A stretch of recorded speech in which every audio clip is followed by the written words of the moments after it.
This is not an attack by Putin on Ukraine in the way that we are told every day. This started in 1990, February 9th, 1990.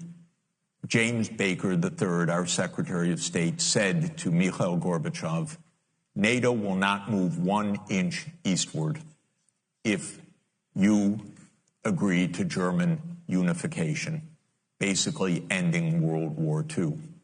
And Gorbachev said, that's very important. Yes, NATO doesn't move, and we agreed to German unification. The U.S. then cheated on this, already starting in 1994, when Clinton signed off on basically a plan to expand NATO all the way to Ukraine. This is when the so-called neocons took power, and Clinton was the first agent of this.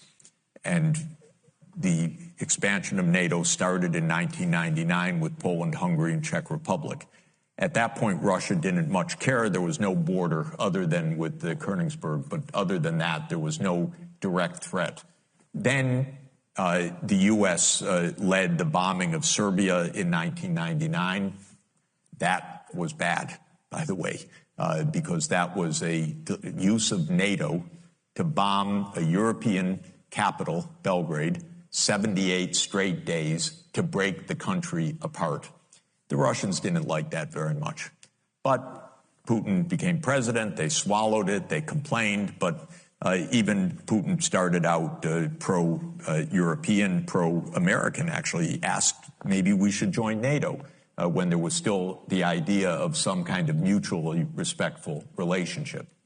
Then 9/11 came, then came Afghanistan, and the Russians said, yeah, we'll support you, we understand, to root out terror.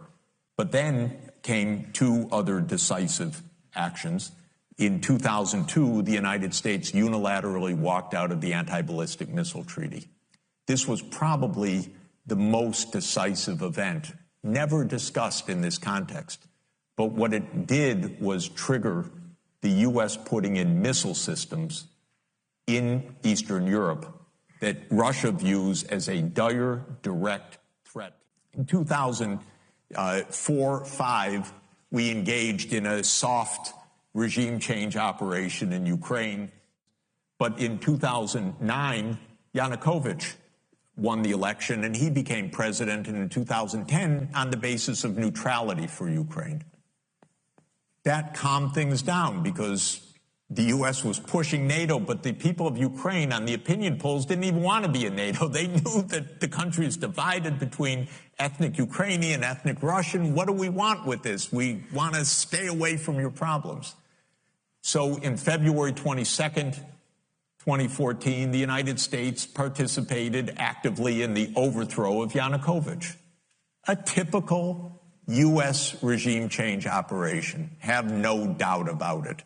And the Russians did us a favor. They intercepted a really ugly call between Victoria Nuland, my colleague at Columbia University now, between her and the U.S. ambassador to Ukraine, Jeffrey Piot, who's a senior State Department official till today.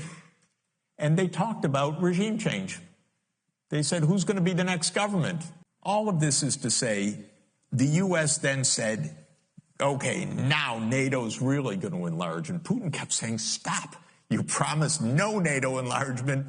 It's been, by the way, I forgot to mention, in 2004, Estonia, Latvia, Lithuania, Bulgaria, Romania, Slovakia, Slovenia, 7 more countries in the not 1 inch eastward. And then, okay, it's a long story, but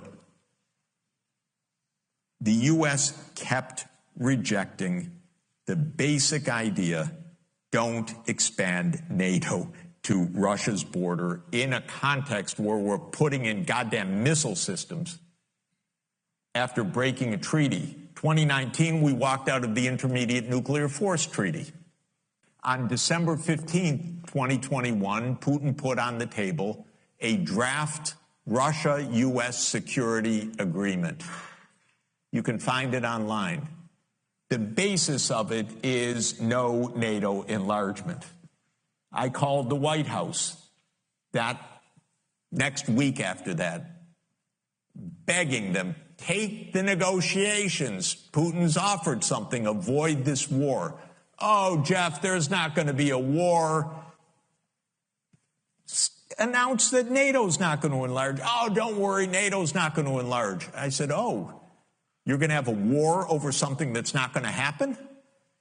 Why don't you announce it? And he said, no, our policy is an open door. This is Jake Sullivan. Our policy is an open door policy. Open door for NATO enlargement. That is under the category of bullshit, by the way.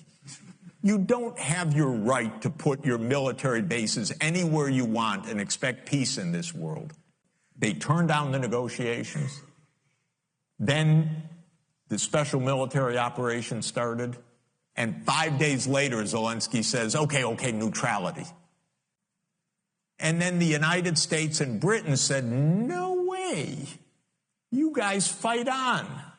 We got your back. We don't have your front. You're all going to die. But we got your back as we kept pushing them into the front lines. That's 600,000 deaths now of Ukrainians since Boris Johnson flew to Kyiv to tell them to be brave.